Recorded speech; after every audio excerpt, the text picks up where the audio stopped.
এখন আমি আগে পেঁয়াজ কেটে রেখেছিলাম, এখন আমি তেলে পেঁয়াজ ছেড়ে দিলাম।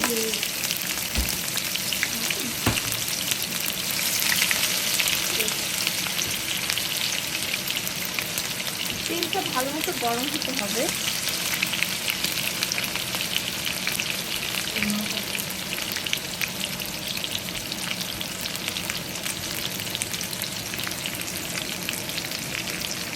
আমরা কি শুকনো মরিচ ব্লেন্ড করে রেখেছিলাম, সেটা আমি এখানে দিয়ে দিব। পানি মিক্স করে দিচ্ছি।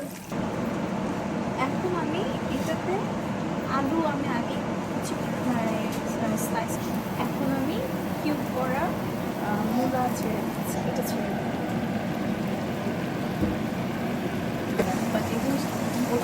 So this is the final look of the শুটকি সবজি, চাপা শুটকি